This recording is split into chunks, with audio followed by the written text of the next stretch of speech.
Hola, los seres humanos tomamos decisiones todo el tiempo, solos o con otras personas.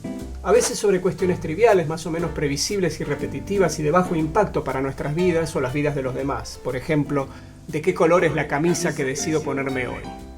Otras veces decidimos sobre cuestiones medulares, excepcionales y de alto impacto para nuestro futuro. Por ejemplo, ¿qué carrera u oficio decido estudiar en los próximos años para que se convierta en mi medio de vida? En cualquier caso, decidir es elegir un curso de acción de entre muchos posibles. Y como en cualquier actividad humana, en esa elección podemos acertar o nos podemos equivocar. ¿Qué nivel de satisfacción tenés con las decisiones que tomás? ¿Decidís por impulso o por razonamiento? ¿Te ves como una persona que toma buenas o malas decisiones?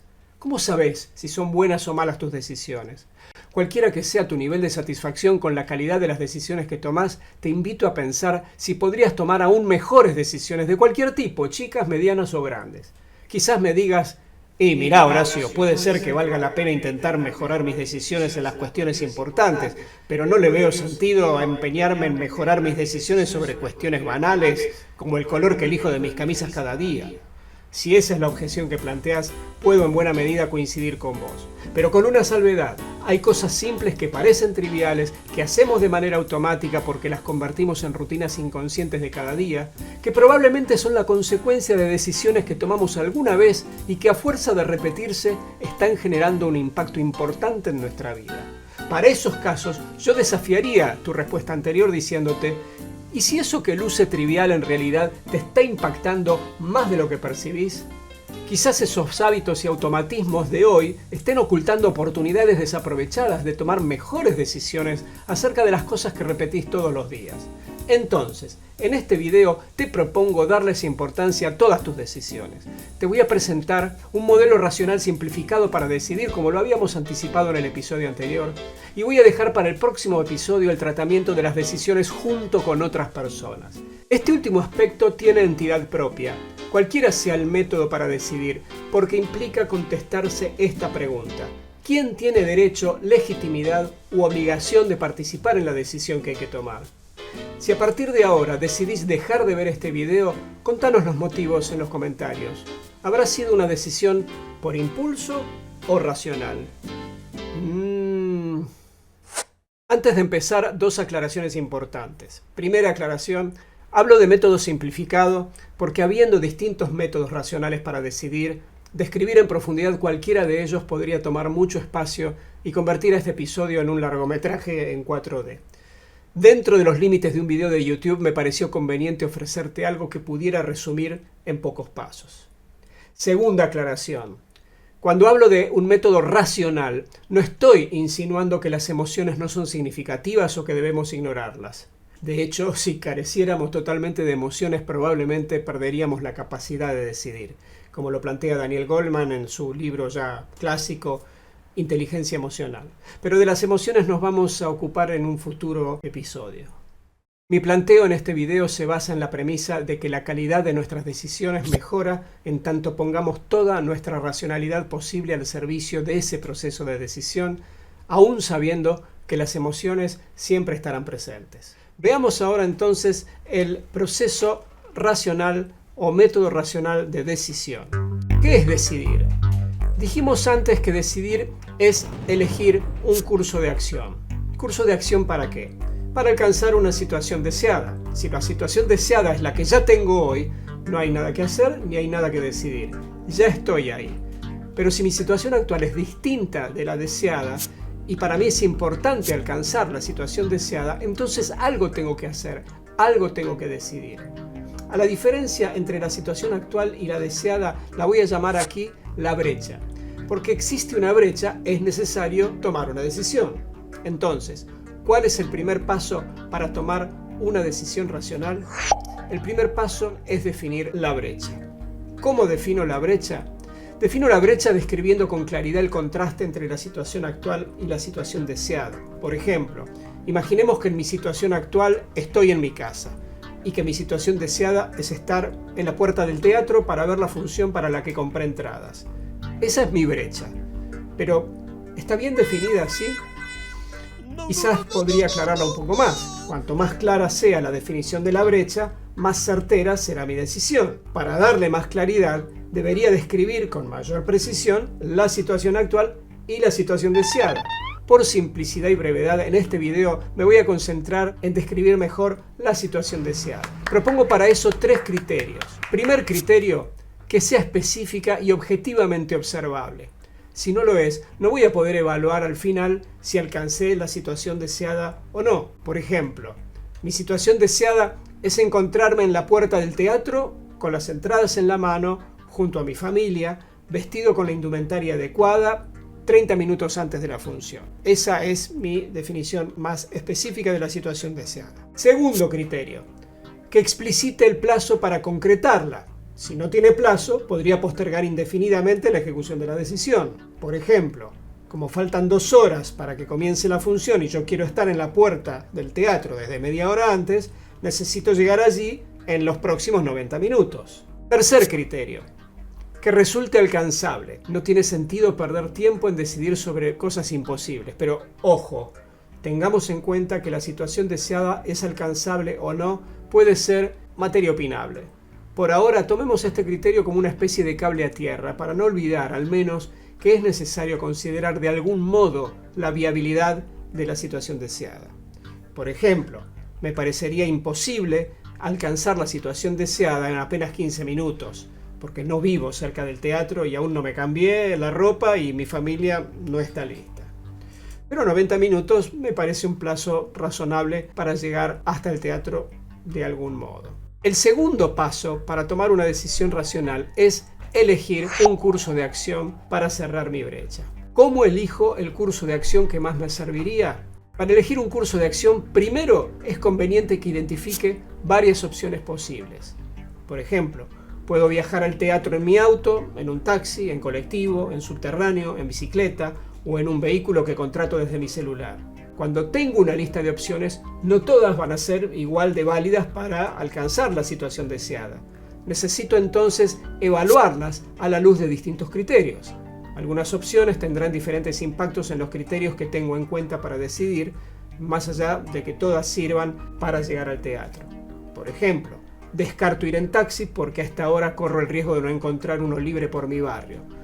Podría contratar un auto con la aplicación de mi celular, pero ya tuve alguna mala experiencia antes y no confío totalmente en su puntualidad. Podría ir en mi auto, pero el teatro no tiene un espacio propio para estacionarlo. Podríamos ir en un tren subterráneo, que es muy directo y el servicio es confiable, pero para regresar a la noche tarde el servicio ya no funcionará. Bueno, etcétera, etcétera. Cada criterio puede ser evaluado. Cada opción tendrá pros y contras dependiendo de qué tan importantes sean para mí esas ventajas o desventajas. Voy a terminar seleccionando la opción que me resulte más conveniente. Por ejemplo, en este caso, elijo ir en mi auto porque sé que llegando con tiempo a la zona del teatro, a pocas cuadras me será fácil encontrar un lugar para dejarlo y a lo sumo voy a tener que caminar un poquito en el último tramo. El tercer paso para tomar una decisión es planear la ejecución. Una fábula cuenta que 5 ranas se encontraban sentadas sobre la rama de un árbol que se extendía por sobre un lago. De repente, una de ellas decide saltar al agua. ¿Cuántas ranas quedan? 5. Porque la rana que decidió saltar no lo hizo. Decidir no es lo mismo que ejecutar. Hay quienes deciden, pero luego no llevan a cabo esas decisiones.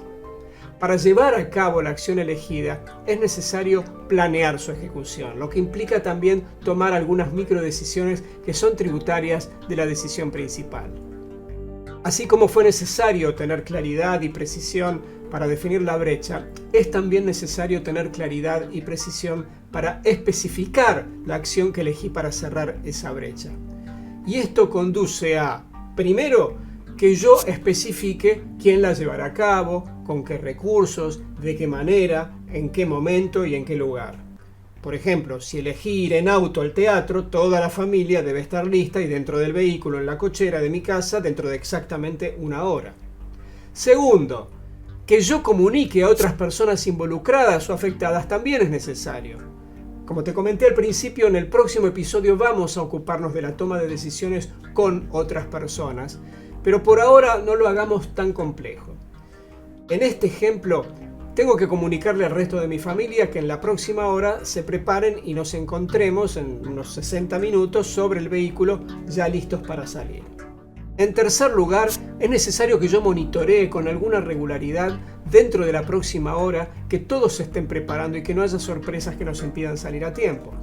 Este monitoreo busca prevenir nuevas eventuales brechas, especialmente cuando dependo de otras personas o, como lo expliqué en el video anterior, de variables no controlables.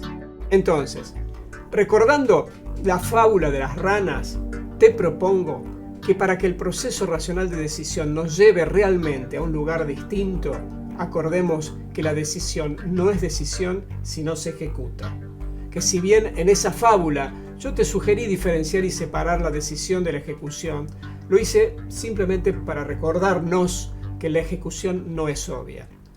Ahora entonces volvamos a unirlas, expresando la ejecución como el cuarto paso, y apropiémonos de este proceso de un extremo al otro, comprometiéndonos a llevarlo a cabo sistemáticamente para mejorar la calidad de nuestras decisiones y progresar en la vida.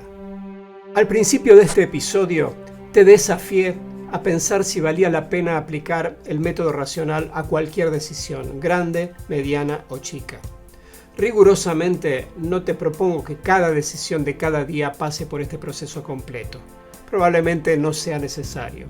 Lo que sí te propongo es que no descartes a priori aplicarlo ocasionalmente, incluso en decisiones simples relacionadas con conductas repetitivas y frecuentes, porque también allí pueden esconderse oportunidades de progreso para vos si cuestionás a conciencia algunas de esas rutinas diarias que llevas a cabo de manera automática. Entonces, te recomiendo que hagas 2 ejercicios. Primer ejercicio: identifica una situación importante actual de tu vida que te afecta negativamente, donde no estás logrando los resultados que te propones. Aplica a esa situación el método racional simplificado que te describí aquí. ¿Cómo describirías la brecha entre la situación deseada y la situación actual? ¿Qué opciones de decisión se te ocurren? ¿Con qué criterios evaluarías esas opciones? ¿Por cuál de ellas te decidís? ¿Cuándo la vas a ejecutar? Segundo ejercicio: identifica alguna rutina actual de tu vida, un hábito que pones en práctica sin pensarlo mucho, en automático, y abrí vos la brecha intencional y voluntariamente. ¿Cómo podrías mejorar esa rutina? ¿Podés imaginar una situación que voy a llamar también deseada, en la que hayas logrado algo mejor de lo que esa rutina te permite conseguir hoy? Insisto, puede tratarse de una rutina aparentemente trivial a la que no le das gran importancia, pero que forma parte de tu vida porque en algún momento del pasado fuiste tomando una o muchas pequeñas decisiones que le dieron forma a ese hábito que tenés hoy.